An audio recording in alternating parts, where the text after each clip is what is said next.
वन्दे ब्रह्मपुराधिपं श्रीसहजा नन्दं च मूलाक्षरम् श्रेयस्कारणसद्गुणैकनिलयम् श्रीप्रागजिं भावत ब्रह्मोपासनधारकं गुरुहरिं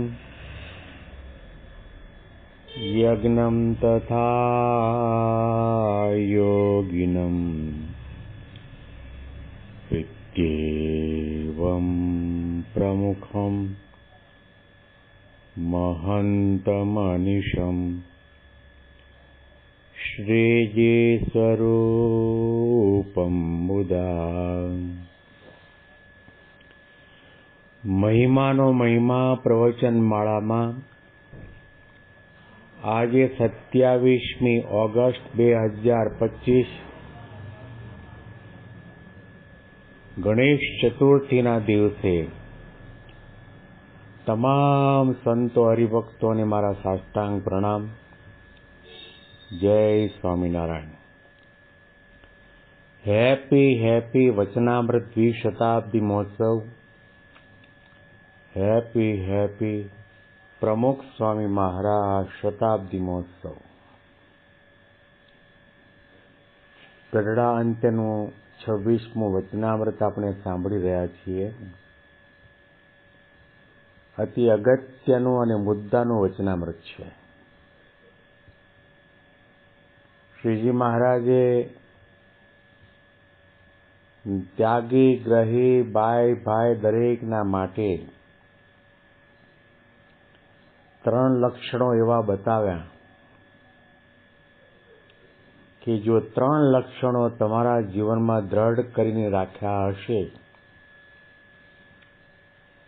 અને સત્સંગમાં આવ્યા પછી તમને કોઈ વિપરીત દેશકાળ ઊભા થાય જેના કારણે તમારે સત્સંગથી દૂર ફેંકાઈ જવું પડે,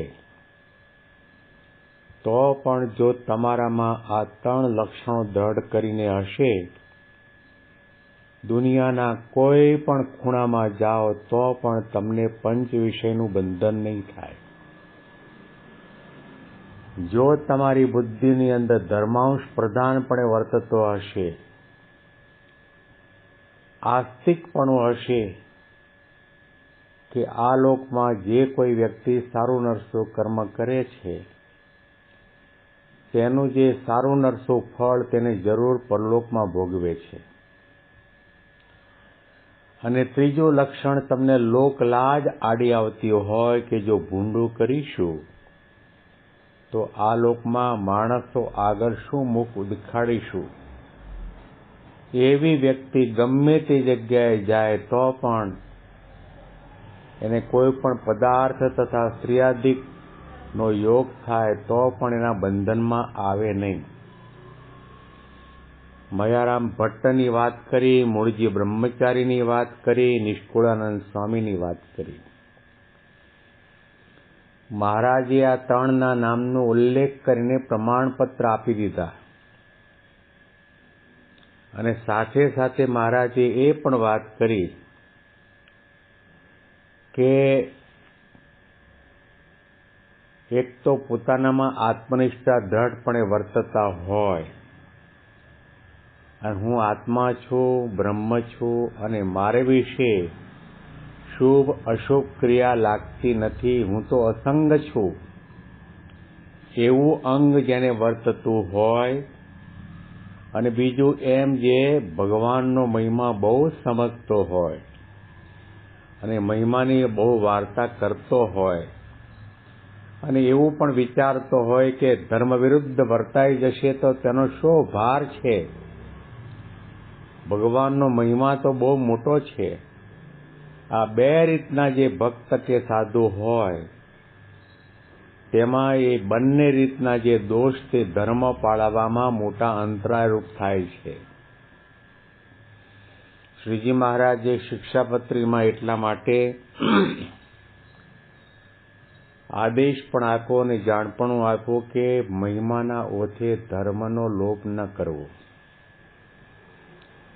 ઘણા બધા એવી પણ વાતો કરતા હોય કે આપણને ભગવાન પુરુષોત્તમ નારાયણ સાક્ષાત પ્રગટ અને પ્રત્યક્ષ મળ્યા છે અને એમણે આપણને કાંડું પકડ્યું છે અને આપણે જેના ઉપાસક છીએ એવા ભગવાન સ્વામિનારાયણનું નામ લેવાથી ગમે તેવા પાપ કર્મ હશે તે બળીને ભસ્મીભૂત થઈ જશે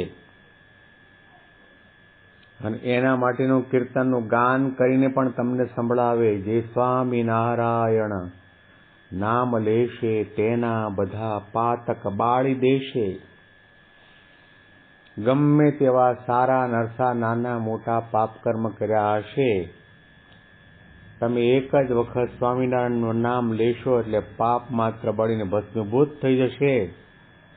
હું તો આત્મા છું અને આત્માને કઈ પાપ શુભ અશુભ કર્મ લાગતા જ નથી, હું અસંગ છું. આવું પ્રકારનું જે વિચારતો હોય, મહારાજે કહ્યું કે એવા બે પ્રકારના જે અંગવાળા જે સંતો અને ભક્તો છે એને ધર્મ પાલનની અંદર બહુ મોટું અંતરાય આવીને ઊભું રહે. ધર્મ પાળવાની શું જરૂર છે, નિયમ પાળવાની શું જરૂર છે, એકાદશી કરવાની શું જરૂર છે, આવા ઘણા પ્રકારના મોડા વિચાર મનમાં જાગવાનું કારણ મહિમાનો અતિરેક અને આત્મજ્ઞાનનો પણ અતિરેક. હું તો આત્મા છું, આ ભોગવે છે તો દેહ ભોગવે છે, આત્મા તો એનાથી ન્યારો છે, અલગ છે, અનાસક્ત છે, નિર્બંધ છે, એમ જાણીને ધર્મનો લોપ કરવામાં જરાય પણ અચકાય નહીં. તો શ્રીજી મહારાજે કહ્યું કે જરૂર એનું અધપતન થાય. અહમ બ્રહ્માસ્મિ, હું બ્રહ્મ છું. સ્ત્રી પુરુષની મર્યાદા રાખવાની શું જરૂર છે? સ્ત્રી પણ બ્રહ્મ છે અને હું પણ બ્રહ્મ છું, એ પણ આત્મા છે અને હું પણ આત્મા છું. આ તો લૌકિક દ્રષ્ટિએ વ્યવહારિક દ્રષ્ટિએ સ્ત્રી પુરુષના ભેદો છે, બાકી આત્મા એ આત્મા જ છે. આત્મા પુરુષ પણ નથી, આત્મા સ્ત્રી પણ નથી.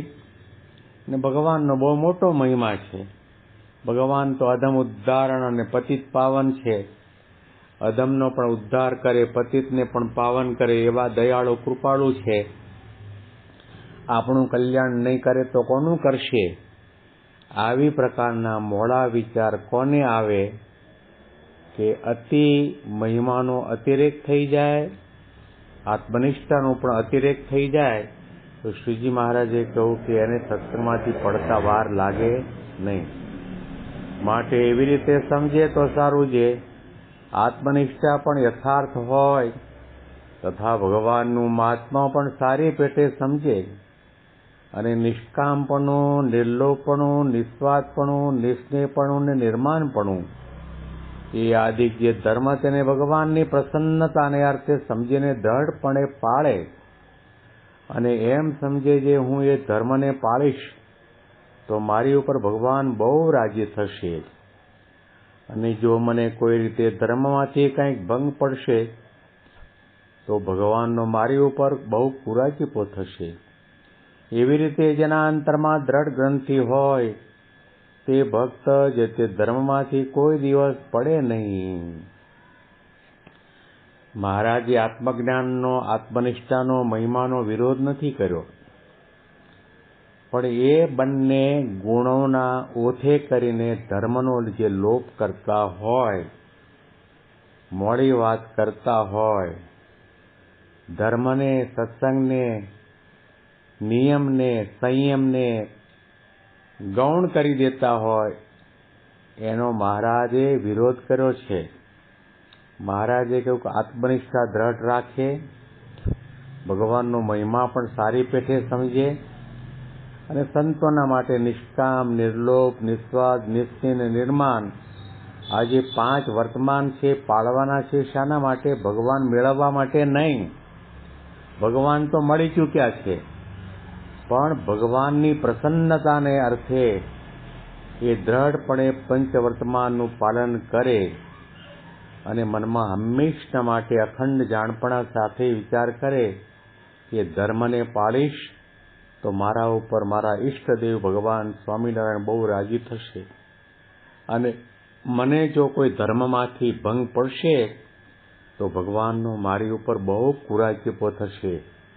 એવી રીતે જેના અંતરમાં દ્રઢ ગ્રંથિ હોય તે ભક્ત દુનિયાના કોઈ પણ ખૂણે જાય, કોઈ પણ આશ્રમમાં હોય, કોઈ પણ સ્થિતિમાં હોય તો પણ પોતાના ધર્મમાંથી ડગે નહીં. શ્રીજી મહારાજે મહિમાની વાત પણ કરી, ધર્મ પાલનની વાત કરી, આત્મનિષ્ઠાની વાત કરી, જ્ઞાન અને વૈરાગ્યની વાત કરી, ભક્તિની પણ વાત કરી, પરંતુ ક્યારેય પણ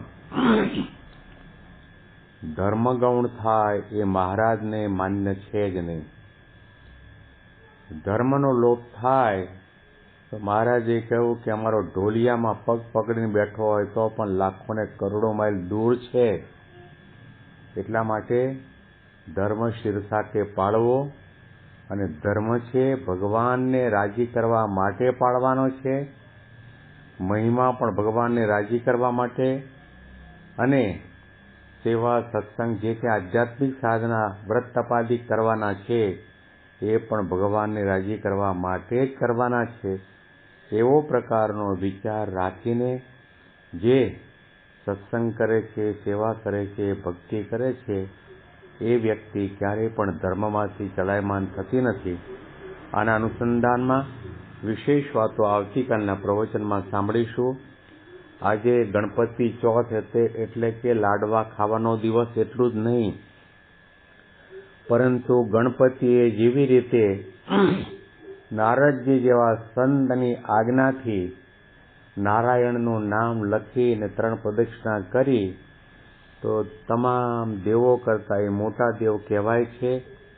એનું પ્રથમ પૂજન થાય છે, અને રામને માનતો હોય, શિવને માનતો હોય, કૃષ્ણને માનતો હોય, સ્વામિનારાયણને માનતો હોય તો પણ કંઈ વિધિ વિધાન કરવાના હોય તો પહેલી પૂજા ગણપતિ બાપાની થાય.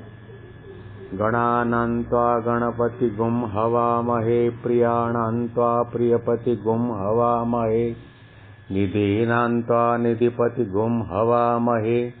પહેલું પૂજન ગણપતિ બાપાનું થાય છે. ગણપતિ બાપા પાસે સૂક્ષ્મ દ્રષ્ટિ છે. ગણપતિ બાપા પાસે 5 જબરજસ્ત અવિચળ પગ, 4 પગ છે, 2 સુપડા જેવા મોટા મોટા કાન છે. તમે કોઈને સાંભળો, તમે સૂક્ષ્મ દ્રષ્ટિ કરીને જુઓ, સાર અસારનો વિવેક રાખો, અને તમે ધર્મના પાયા મજબૂત બનાવો. આવી પ્રકારનો ગણપતિ ચોથના દિવસે પ્રેરણા સંદેશ મળે છે. વિશેષ વાતો આવતીકાલે સાંભળીશું. જય સ્વામિનારાયણ.